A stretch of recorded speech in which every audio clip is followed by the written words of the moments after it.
Introduction to the Old Testament, Unit 12, Part 3. And this will deal mainly with the conflict between Saul and David. It's been brought on because of the victory of David over Goliath. Saul tries to kill David. Chapter 19, Saul told his son Jonathan and all the attendants to kill David. But Jonathan is very fond of David. They make a compact together. Jonathan spoke well of David to Saul, his father. In chapter 18, verse 20, it mentions Saul's daughter Michal was in love with David. And when they told Saul about it, he was pleased. I will give her to him, he thought, so that she may be a snare to him, and so that the hand of the Philistines may be against him. So Saul said to David, now you have a second opportunity to become my son-in-law. Now he was supposed to be given the older daughter, but Saul married her to somebody else. Now, what David has to do is to kill 100 Philistines, circumcise them, and bring evidence of the circumcision back to Saul. When he's done this, then he can marry Michal. Well, what David does is he kills 200 Philistines and brings that as evidence. Then it says that Saul gave him his daughter Michal in marriage. Now, she is the daughter of Saul, and David doesn't think that he really is qualified to marry into that family. But as we will see, Michal turns out to be a very bad wife. We are given a summary statement at the end of chapter 18. The Philistine commanders continued to go out to battle, and as often as they did, David met with more success than the rest of Saul's officers, and his name became well known. And of course, this antagonizes Saul as well. The flight of David from Saul takes place in chapters 21 and 23. We won't go through this in detail, but as I recall, there are over 20 different places where David goes to try to escape Saul, and then Saul comes after him. On 2 of these occasions, David has the opportunity to kill Saul, but he doesn't do this. In chapter 23, verse 26, it mentions Saul was going along one side of the mountain, and David and his men were on the other side, hurrying to get away from Saul. And that is when word comes that the Philistines are attacking, so Saul has to stop pursuing David and go to fight against the Philistines. But then in chapter 24, verse 1, after Saul returned from pursuing the Philistines, he was told, David is in the desert of En-Gedi.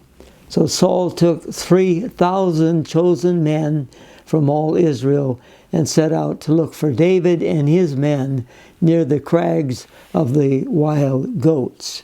There is a cave in that area, and Saul went into the cave to relieve himself. David and his men were hiding in the cave. And David came to where Saul was. He cut off the corner of his robe. Then after Saul left the cave, then David called after him and told him what he had done. David is ashamed of doing that because he believes that you should not do this to the Lord's anointed. Saul then went back home. The second place where David spares Saul's life is in chapter 26. David was hiding on the hill of Hilkilah, which faces Jeshimon, and Saul came after him. Saul is camped with his army during the night. In verse 5, David set out and went to the place where Saul had camped. He saw where Saul and Abner, son of Ner, the commander of the army, had lain down. Saul was lying inside the camp with the army encamped around him.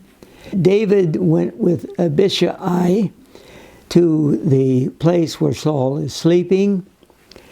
He took the spear that was by his head and the water jar, and they left. Now Abishai wanted to take the spear and plunge it into Saul, but again, David would not allow that. So after they had gotten away from the camp, David called to Abner and said that he had not been very good in protecting Saul, and then mentioned the spear and the water jug. Again, Saul says that he's sorry for what he has done and he is going to go home. He says in verse 21, Saul said, "I have sinned. Come back, David, my son, because you considered my life precious today. I will not try to harm you again. Surely I have acted like a fool and have erred greatly." But that is not what happens. He's going to continue after David until he is dead. Finally, the Philistines attack Israel. In chapter 28, the Philistines gathered their forces to fight against Israel. Achish said to David, "You must understand that you and your men will accompany me in the army." Now David has gone over as a vassal of the Philistines. He's been living in Ziklag in the edge of their territory. He makes attacks against Philistines, and then he doesn't leave anybody alive to tell what he has done, but he always gives the report to Achish that he has attacked some area in the south of Judah. As a vassal, he is supposed to go with the Philistine army. In verse 4 of chapter 28, the Philistines assembled and came and set up camp at Shunem, while Saul gathered all the Israelites and set up camp at Gilboa. Saul could not get any information from God through dreams or visions or consulting the Urim and Thummim, and so he goes to a necromancer. She usually is called the Witch of Endor, but she is one who calls up the spirit of the dead. Saul disguises himself so she won't recognize him, and he goes to her. She calls up Samuel. She describes him. "I see a spirit coming out of the ground. An old man wearing a robe is coming up." Saul knew it was Samuel, and he bowed down and prostrated himself with his face to the ground. And Samuel wants to know why he has disturbed him, and gave him the same message that he had given before, that the Lord has torn the kingdom out of your hands and given it to one of your neighbors, to David, because you did not obey the Lord or carry out his fierce wrath against the Amalekites. The Lord has done this to you. Tomorrow you and your sons will be with me. The Lord will also hand over the army of Israel to the Philistines. So Saul then fought against the Philistines, but he and his sons were killed. In chapter 31, the Philistines fought against Israel.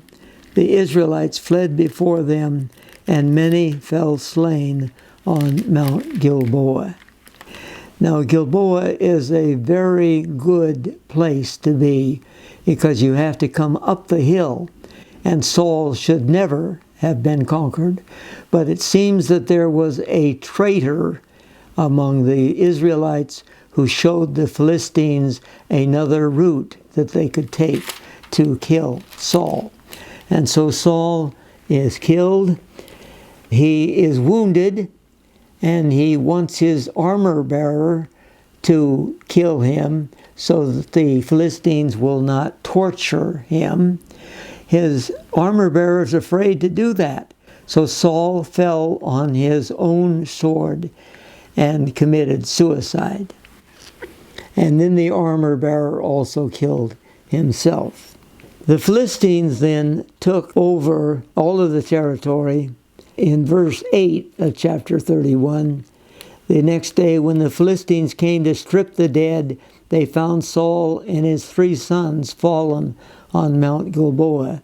They cut off his head, stripped off his armor, and they sent messengers throughout the land of the Philistines to proclaim the news in the temple of their idols and among their people.